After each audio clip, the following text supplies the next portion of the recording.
자, 하나님 말씀 보겠습니다. 신약성경 고린도후서 1장 8절 9절 2절 말씀입니다.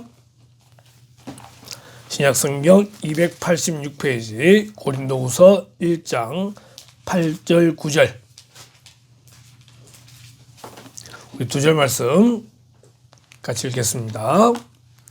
시작. 형제들아, 우리가 아시아에서 당한 환난을 너희가 모르기를 원하지 아니하노니 힘에 겹도록 심한 고난을 당하여 살 소망까지 끊어지고 우리는 우리 자신이 사형 선고를 받은 줄 알았으니 이는 우리로 자기를 의지하지 말고 오직 죽은 자를 다시 살리시는 하나님만 의지하게 하심이라. 아멘. 자, 금년도 우리 주제가 하나님의 성품이었습니다. 그래서 하나님의 성품을 닮아 열매 맺는 누리 공동체, 이런 제목으로 한 해 동안 달려왔는데, 우리 12월 마지막 주 마지막 예배의 강론 내용도 하나님의 성품이 되겠습니다. 열정입니다. 유명한 19절이 하나가 있죠. 연탄재 함부로 발로 차지 마라. 너는 누구에게 한 번이라도 뜨거운 사람이었느냐. 물론 요즘은 연탄재 발로 차는 게 없습니다. 연탄을 하는데도 그렇게 많지가 않고, 근데 옛날에는 거의 다 연탄이었잖아요. 연탄을 밖에다 놔놓으면은 지나가면서 그걸 발로 팍 차고 왔던, 저는 찼던 기억이 나는지 모르겠는데 하여튼 그렇게 차고 다녔던 기억들이 이제 나는 것 같습니다. 자, 함부로 발로 차지 마라. 넌 누구에게 한 번이라도 뜨거운 사람이었더냐. 뜨거운 사람, 뜨겁다, 이게 열정이라는 겁니다. 열정. 오늘 열정을 다루게 되는데, 열정에 대해 이렇게 설명하고 있습니다. 열정적인 성품은 어떤 일에 뜨거운 애정을 가지고 전심과 전력을 다해 임하는 자세입니다. 어떤 일이라는 게 나오죠. 어떤 일이 분명히 정해져 있습니다. 이 방향입니다. 그리고 뜨거운, 열정은 뜨거워야 됩니다. 그래 가지고 전심 전력을 다해서 임하는 자세를 열정이라고 이야기합니다. 성품으로서 열정을 보십시다.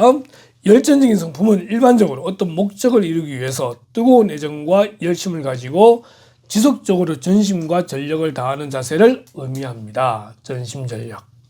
자, 목적을 이루기 위해서 어떤 일에 대해서 뜨거운 애정을 가지고 열심을 가지고, 그래서 이걸 갖다가 이제 은사 우리가 테스트하게 될 때에 애정은 내가 어떤 일에 내가 봉사할 것인가를 다룰 때에 이 열정을 이야기하는 거죠. 내 마음이 가는 곳입니다.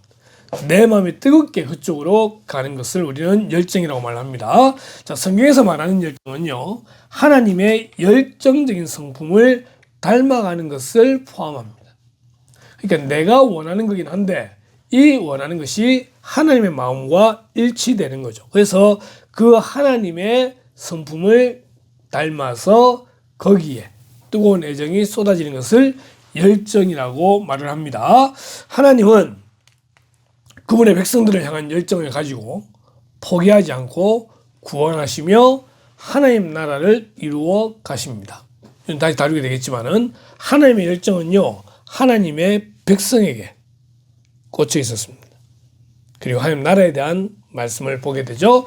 우리도 맡은 일의 열정을 가지고 전심과 전력을 다해서 살아야 합니다. 이게 오늘의 주 테마가 됩니다. 자, 하나님의 열정을 보십시다. 하나님의 열정은 먼저 창세기 1장 1절을 보니까 태초에 하나님이 천지를 창조하셨다라고 말씀하고 있습니다. 하나님은 영원 전부터 계신 분입니다. 그러기에 어떤 시간도 없고 공간도 없고 하나님 자체만으로 모든 것이 다 만족되는 그러한 곳이에요. 그런데 하나님께서 무엇인가를 시작하시죠. 그것이 태초입니다. 태초에.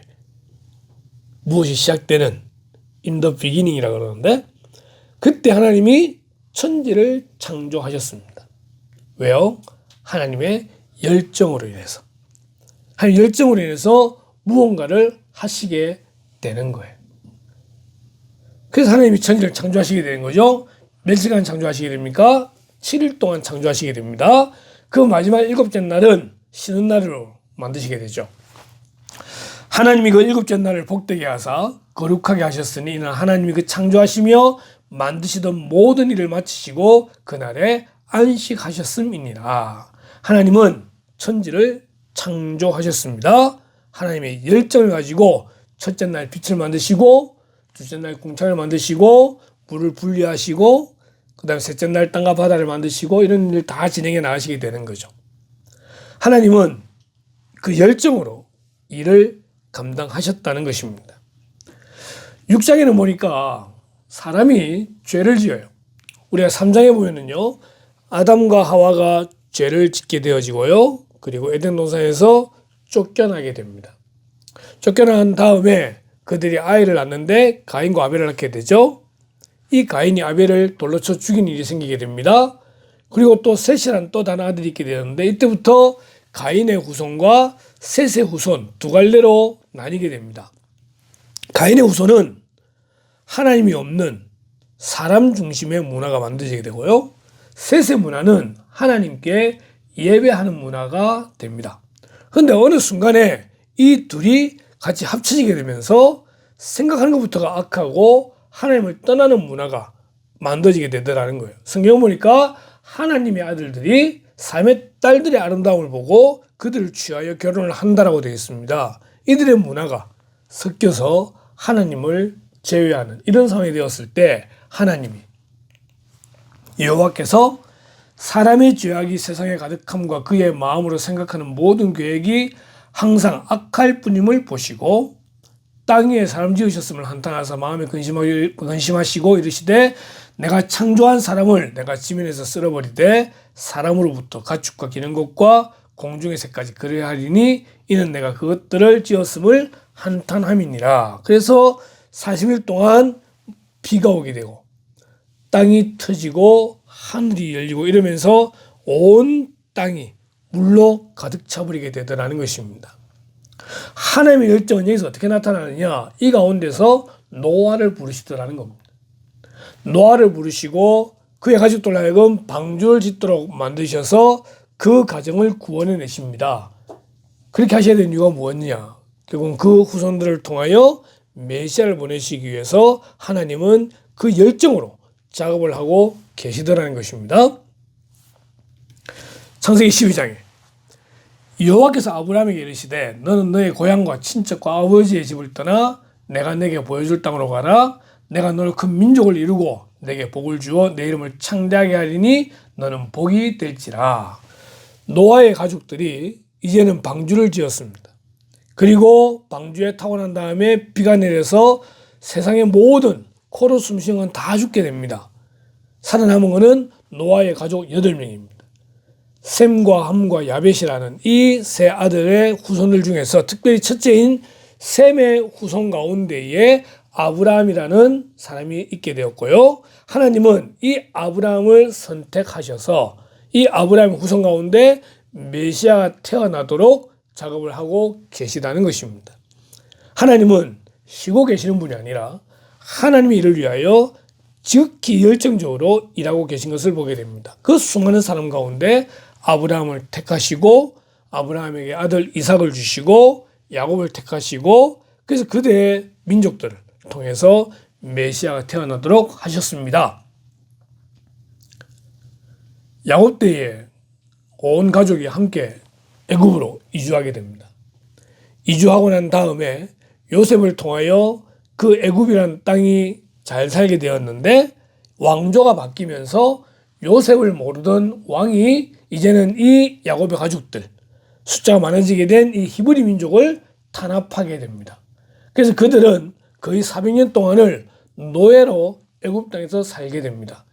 그런 애굽 땅에 살면서 민족의 정체성, 그들의 믿음 다 사라질 만한 그런 위기에 놓였을 때에 하나님께서는 누구를 택하십니까? 모세를 택하십니다. 모세를 부르셔서 그 모세를 통하여서 이제 하나님께서 이스라엘 백성을 구원해 내시려고 하고 계시죠. 지극히 3장 4절에 여호와께서 그가 보려고 돌이켜오는 것을 보신지라 하나님이 떨기나무 가운데서 그를 불러 이르시되 모세야 모세야 하시매 그가 이르되 내가 여기 있나이다. 모세가 애굽의 왕자로 자랐습니다. 그러다가 살인을 저지르게 되고 광야로 도망치게 되었죠. 그 도망쳐서 40년 동안 목자 생활을 하는 가운데에 어느 날 호렙이라는 산에 이상한 광경을 목격하게 됩니다. 떨기나무라고 이거는 불만 붙으면 그냥 다 타버리는 그런 나무가 있는데 분명히 나무에 불이 붙었는데 나무가 타지 않더라는 것입니다. 모세는 신기하다는 마음으로 갔을 때에 하나님께서 이 모세를 부르시게 됩니다. 그리고 이 모세를 애굽에 이스라엘 백성을 구원할 구원자로 보내게 되었다는 것입니다. 그래서 결국 그를 통해서 애굽에 10가지 재앙이 퍼부어지게 되고 그들을 구원해 내시게 되고 그 구원받은 이스라엘 백성들을 광야 생활하는 가운데 40년 동안 이끄셔서 결국 가나안 땅으로 인도하시게 되는 것이죠. 천지를 창조하시고 그 죄를 지었을 때 그들의 죄 가운데서도 그들을 구원하시기 위해서 계획을 세우시고 노아를 통하여 전 세계가 멸망되는 가운데서도 그 가정을 구원하시고 아브라함을 택하시고 이삭을 택하시고 결국 모세를 택해서 이스라엘 백성들을 구원해 주시는 그 모든 과정 가운데에 누가 계시느냐? 하나님이 계시다라는 것입니다. 그것이 하나님의 열정입니다. 하나님은 자기 백성에 대한 관심을 가지고 계셨고 그 열정으로 그들을 보호하시고 구원해 주셨다는 것입니다. 그 다음부터 나오는 여호수아부터 시작해가지고 나오는 모든 역사서에는요, 이 이스라엘 백성들을 끝까지 이끌어 가시는 하나님의 모습을 보게 됩니다. 노아가 잘났고 아브라함이 잘났고 야곱과 요셉이 잘났고 내지는 여호수아나 사사나 이런 사람들이 잘났기 때문에 또는 이스라엘 백성들이 정말 하나님만 섬기고 하나님께만 예배하고 하나님만을 믿었기 때문에 그들을 구원하시고 보여주시는 것이 아니라 성경을 보니 이들은 계속해서 하나님을 떠나려고 합니다. 하나님을 벗어나려고 합니다. 실수와 실패가 많습니다. 그럼에도 불구하고 하나님은 그들을 끝까지 이끌어 가시더라는 것이죠. 이것이 하나님의 열정입니다. 신약시대 살아가는 우리도 하나님의 자녀라고 하지만은 매일매일의 삶 가운데 생활 가운데 때로는 말씀대로 살지 못하고 넘어지는 때로는 마음속으로 하나님을 밀어내는 그런 우리의 모습들도 있더라는 것입니다. 그럼에도 끝까지 우리를 붙들어 가시는 그분이 누구시냐? 하나님이십니다. 어떤 성품이냐? 하나님의 열정입니다. 우리를 향하시고 하나님의 나를 향하신 그 열정이 우리를 끝까지 붙들어 가시더라는 것입니다. 역사서를 보게 되면은 특별히 이제 열왕기 이런 성경들 보면은 북이스라엘이나 남유다나 정말 하나님을 멀리하고 우상을 섬기는 안타까운 모습들을 너무나 많이 보게 됩니다. 그때마다 하나님이 선지자를 보내서 경고하십니다. 경고하는데도 불구하고 그들은 그들의 죄가 무엇인지 잘못이 무엇인지 깨닫지는 못하고 있잖아요. 그래서 결국 하나님이 바빌론을 통해서 아수를 통해서 나라를 무너뜨리기까지도 하십니다. 그러나 하나님은 그래도 결국은 다시 그들을 회복시키시죠. 제발 정신 좀 챙겨라. 제발 나에게로 돌아오라. 말씀하시면서 끌어가시는 하나님의 모습을 보게 됩니다. 결국 하나님은 때가 차서 예수 그리스도 이 땅에 보내심으로써 하나님의 구원 계획을 완성시키십니다. 때가 참에 하나님이 그 아들을 보내사 여자에게서 나게 하시고 율법 아래에 나게 하신 것은 우리가 지난 성탄절을 보내었는데 우리가 성탄을 우리가 이야기하면 첫 번째 크리스마스 돌아가게 될 때에 그 베들레헴 땅의 마옥간을 우리가 생각할 수 있습니다. 이 베들레헴 마옥간에 관계되는 사람이 요셉과 마리아가 일단 기억이 나고요. 그리고 그 요셉과 마리아에게 그 구육간을 내어줬던 주인도 생각할 수 있습니다. 그리고 그 말구육간으로 갈 수 있는 베들레헴으로 가게 만든 로마 황제, 로마 황제 가이사 아구스토도 우리는 생각할 수 있습니다. 그 모든 게 어찌 보면은 우연이잖아요. 로마 황제가 칙령을 내려서 인구조사하러 보내는 것도 그렇기도 하고 또 그들이 베들레헴 땅에 가게 되는 것도 그렇기도 하고 그들이 말구육간에 가는 것도 그렇기도 하고 모든 것이 우연처럼 보이지만 이 모든 일 가운데는 하나님의 섭리가 있었다라는 것입니다. 그 모든 걸 다 동원하게 하셔서 예수님이 태어나시게 되는 것이죠. 누구에 의해서? 하나님에 의해서. 성부 하나님께서 우리를 구원하시기 위한 구원 계획을 세우시고 그 구원 계획대로 진행되기 위해서 모든 것을 때를 맞추어 가시더라고 하는 것입니다. 사람마다 다 때가 있다고 말을 합니다. 솔로몬은 그의 글에서 모든 것은 다 때가 있다고 말하고 있습니다. 날 때가 있고 죽을 때가 있고, 이번 주 같은 경우도 우리가 인터넷을 통해서 뉴스를 통해서 볼 때에 참 많은 사람들이 죽게 된 걸 보게 됩니다. 음악 평론가가, 참 제가 좋아했던 평론가가 한 분 있는데 그분이 54살인가 48인가 하여튼 그렇게 정확한 나이는 기억이 안 나는데 이번 주에 갑자기 돌아가셨더라고요. 많은 사람이 애통하고 있는데 또 슬퍼하고 있는데, 일단 났으면은 가게 되어 있는 거예요. 심은 것은 거둘 때가 있고 또 한 해가 시작되었으면은 이렇게 마칠 때가 있고 모든 건 다 때가 있다라고 말을 하고 있습니다. 근데 가장 중요한 때는 뭐냐면은 이 구원의 때인 것 같아요. 우리는 우리의 가족들을 위해서 참 많은 기도를 합니다. 근데 그 가족이 언제 돌아올지는 우리가 알 수 없더라는 거예요. 때가 있더라는 것입니다. 우리는 그때를 위해서 계속해서 기도하게 되는 것이죠. 하나님의 열정은요, 우리 모든 인류를 구원하시기 위해서 하나님께서 계획하신 그 때에 따라서 진행되고 있습니다. 때가 참에 메시아가 이 땅에 오시게 됩니다. 자, 그 메시아가 오셨고 2000년 전에 이제 돌아가셨는데 이제 이 예수님이 나의 구세주다, 나의 구원자다 라는 것을 믿어야 된다는 거예요. 믿을 때 구원이 주어지게 되잖아요. 믿음이 없으면 구원이 주어지지 않아요. 그 믿음은 누가 주시는 거냐? 하나님이 주시는 거잖아요. 로마서 10장에 보니까요, 사람이 마음으로 믿어 의에 이르고 입으로 시인하여 구원에 이른다고 말하고 있고, 누구든지 주의 이름을 부르는 자는 구원을 받는다고 말합니다. 그러니까 마음으로 믿어서 의에 이르고 입으로 시인하여 구원을 받게 되는데, 이 입으로 주의 이름을 부를 때에, 예수 그리스도를 믿을 때에 구원을 받게 되는 거예요. 그런데 이 믿음이 어디서 생기느냐? 에베소서 2장에 보니까 하나님이 주시는 거예요. 너희는 그 은혜에 의하여 믿음으로 말미암아 구원을 받았으니 이것은 너희에게서 난 것이 아니요 하나님의 선물이라. 행위에서 난 것이 아니니 이는 누구든지 자랑하지 못하게 함이라. 때가 참에 예수님 이 땅에 오셨습니다. 십자가에 죽으셨습니다. 그로 인하여 모든 삶의 죄를 용서할 수 있는 준비가 다 끝났습니다. 문제는 이후로 태어나는 모든 사람들이 이 사실을 믿을 때에 구원을 받게 되는데, 이 믿음을 누가 주시느냐? 하나님이 주시는 거예요. 하나님의 열정이 우리 개인에게 영향을 끼치고 우리 개인에게 성령을 주셔서 믿게 만드시더라는 것입니다. 그러기에 우리의 입술로 예수를 주라 고백하는 사람은 이미 그 마음 가운데 성령이 계신 줄로 믿습니다.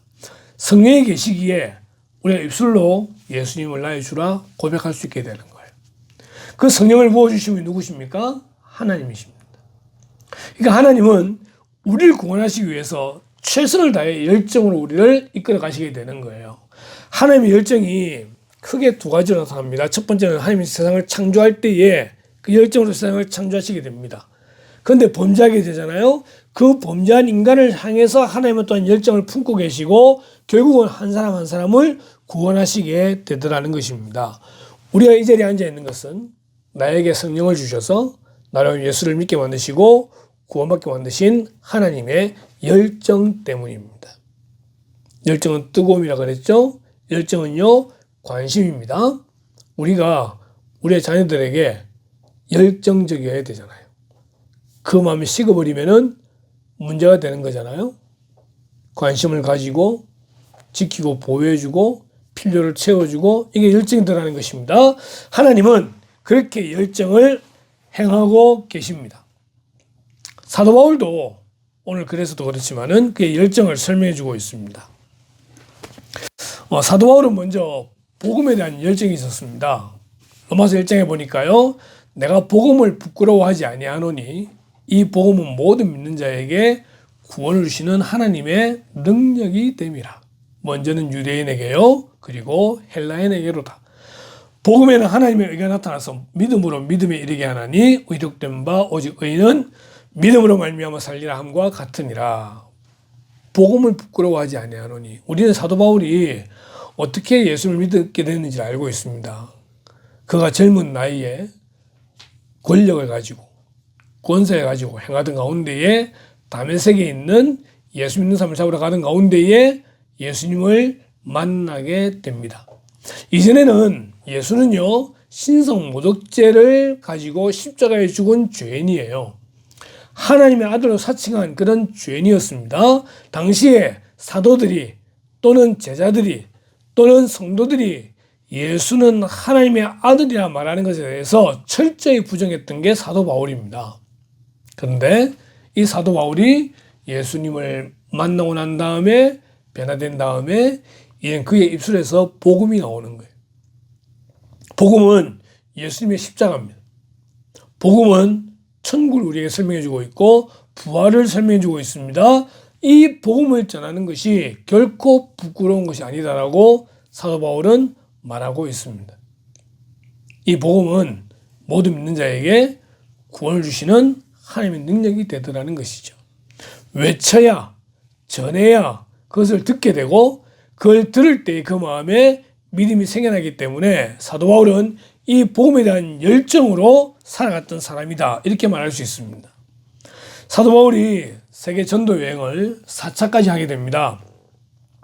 그래서 파란색은 1차 전도 여행이죠. 전도 여행을 하고 2차는 좀 멀리 가게 됩니다. 녹색으로 해서 이제 마게도냐 쪽으로 돌아서 이쪽으로 돌아오게 되고요. 3차는 보라색입니다. 3차 전도 여행을 하게 되고 마지막 4차는 로마로 가는 거죠. 죄인의 신분으로 가는, 그까지 4차라고 이야기하고 있습니다. 이 수십 년 동안 이렇게 선교 전도 여행을 하면서 그는 가는 곳마다 복음을 외쳤다는 것입니다. 때론 그것 때문에 많은 어려움을 겪기도 하게 되잖아요. 그런 어려운 가운데서도 그에게는 딱 하나에 대한 열정, 복음에 대한 열정, 이것으로 복음을 전했던 사람이라는 것입니다. 그에게는요, 복음에 대한 열정이 있었습니다. 그 복음에 대한 열정 때문에 이런 일을 당하게 되죠. 내가 수고를 넘치도록 하고 옥에 갇히기도 더 많이 하고 매도 수없이 맞고 여러 번 죽을 뻔하였으니 유대인들에게서 40에 하나 감한 매를 5번 맞았으며 3번 태장으로 맞고 1번 돌로 맞고 3번 파선하고 일주야를 깊은 바다에서 지냈다는 거예요. 복음을 전하는 가운데에 당하는 고난입니다. 이 고난을 당하다 보면 여러분 여러 번 죽을 뻔했다고 할 때에 죽을 뻔할 정도 가운데 복음을 전한다? 그건 쉽지 않습니다. 흔히 말하는 데미지라는 것도 있고요. 또 트라우마라는 것이 있기 때문에 복음을 전하다 또 돌에 맞거나 또 매를 맞거나 하는 거기에 대한 두려움 때문에 선뜻하기 어려운지도 모릅니다. 그러나 사도 바울은 죽음도 불사하고 복음을 전하고 있습니다. 여러 번 여행하면서 강의 위험과 강도의 위험과 동족의 위험과 이방인의 위험과 시내의 위험과 광야의 위험과 바다의 위험과 거짓 형제 중에 위험을 당하고 또 수고하며 애쓰고 여러 번 자지 못하고 주림에 목마르고 여러 번 굶고 춥고 헐벗었노라. 지금 사도 바울이 자기의 간증을 하고 있지만 이 일은 결코 쉬운 일이 아닙니다. 우리는 하나도 감당하기 어려운 부분인 것 같아요. 강의 위험, 강도의 위험, 동족의 위험, 이방인의 위험, 시내의 위험, 광야의 위험, 바다의 위험, 거짓 형제 중의 위험, 이 모든 게 다 위험들이에요. 그 위험 가운데 수고하고 애쓰고 잠도 못 자고 줄이고 목마르고 굶고 춥고 헐벗었다는 겁니다. 그런 가운데도 사도 바울은 무엇에 대한 열정이 있었느냐? 우리 28절 같이 있습니다. 시작. 이 외에 일은 고사하고 아직도 날마다 내 속에 눌리는 일이 있으니 곧 모든 교회를 위하여 염려하는 것이라. 아멘. 사도 바울은요, 교회에 대한 열정이 있었습니다. 교회를 세워두는 걸로 끝나는 게 아니라 거기에 대한 관심을 가지고 그 교회가 바로 자라가는 것에 대한 그런 관심을 가지고 있었고 열정을 품고 있었다는 것입니다. 그 모든 고난과 어려움과 그런 힘든 걸 견딜 수 있는 그 근원이 어디에 있느냐? 그 교회에 대한 열정, 복음에 대한 열정, 그것이 있었기 때문에 사도 바울은요 능히 감당해낸 것을 보게 됩니다. 사도행 20장에도 보니까 이렇게 기록되어 있어요. 아시아에 들어온 첫날부터 지금까지 내가 항상 여러분 가운데서 어떻게 행하였는지를 여러분도 아는 바니 곧 모든 겸손과 눈물이며 유대인의 관계로 말미암아 당한 시험을 참고 주를 섬긴 것과 곧 모든 겸손과 눈물 유대인의 관계로 말미암아 당한 시험 그 모든 어려움들을 능히 사도 바울은 감당해 내었다는 것입니다. 심지어 20장 23절에 보니까요. 오직 성령이 각 성에서 내게 증언하여 결박과 환난의 날을 기다린다 하시나 내가 달려갈 길과 주 예수께 받은 사명 곧 하나님의 은혜의 복음을 증언하는 일을 마치려면은 나의 생명조차 조금도 귀한 것으로 여기지 아니하노라. 이제 에베소에서 로마로 올라가게 될 텐데 예루살렘으로 가게 될 텐데 예루살렘 가게 되면은 잡힌다는 거예요. 잡히기 때문에 다시는 우리가 못 볼 수도 있다는 거예요. 그렇게 성령께서 이미 말씀해 주고 있습니다. 각 성에서 내게 증언하여 결박과 환난의 날을 기다리고 있다는 거예요. 그럼에도 불구하고 내가 달려갈 길과 주 예수께 받은 사명 곧 하나님의 은혜의 복음을 증언하는 일을 마치려 하면은 나의 생명조차 조금 더 귀한 것으로 여기지 아니하노라. 이것이 사도 바울의 열정입니다. 우리의 모습들을 돌이켜볼 때에 또 한 해를 마무리하는 이 시점에서 우리가 우리를 돌이켜본다고 할 때에 어쩌면 우리가 하나님 일을 한다고 하면서도 타성에 젖어서 일을 하는 경우가 있지 않을까 생각을 해보게 됩니다. 그냥 내가 그 자리를 맡았으니까 그냥 하는 거지 라고 하는 거죠. 그 일에 하나님께서 맡기신 분명한 이유가 있는데 그렇다면 그것을 깨닫고 더 열정적으로 수고하고 애써야 되는 게 분명한데 열정이 아닌 그냥 대충 일만 하는 어쩜 그런 우리의 모습이 있지는 않는가 생각을 해보게 되는 것이죠. 사도 바울은요 비록 그것 때문에 자신이 죽는다 할지라도 나의 생명조차 조금 더 귀한 것을 여기지 아니하노라. 생명보다 더 중요한 게 뭐였나요? 복음을 전하는 거였습니다. 그것이 사도 바울의 사명이라고 생각했기 때문에 그는 그 일에 자기의 최선을 다해 열정을 나타내고 목숨을 바치는 것을 보게 됩니다. 빌립보 3장에 이렇게 말하고 있죠. 내가 이미 얻었다 함도 아니요 온전히 이루었다 함도 아니라 오직 내가 그리스도 예수께 잡힌 바 된 것을 잡으려고 달려가노라. 형제들아 난 아직 내가 잡은 줄 여기지 아니하고 오직 한 일 즉 뒤에 있는 것은 잊어버리고 앞에 있는 것을 잡으려고 표대를 향하여 그리스도 예수 안에서 하나님이 위해 부르신 부름의 상을 위하여 달려가노라. 이게 열정입니다. 많이들 마음이 식어져 있습니다. 다들 힘들고 어렵다는 핑계하에 마음은 식어져 버리고 하루하루 겨우 살아내 가는 것에 대해서만 억지로 하는 우리의 모습은 아닌가. 사도 바울은 태장을 맞고 감옥에 갇히고 죽을 위기에 놓였음에도 불구하고 죽기 직전까지 그 복음의 열정으로 복음을 전하는데 최선을 다했던 것을 보게 됩니다. 하나님은 지금도 일하시기 때문에 우리도 일하기를 하나님은 원하고 계시고 그 일을 할 때에 열정적인 마음으로 일하기를 원하고 계십니다. 우리가 교회에서 봉사할 때나 또 우리 직장에서 일을 할 때나 가정에서나 우리의 마음이 식어지지 아니하고 열정적인 일을 주님의 이름으로 축원합니다. 디모데전서 4장에는 이렇게 말씀하고 있습니다.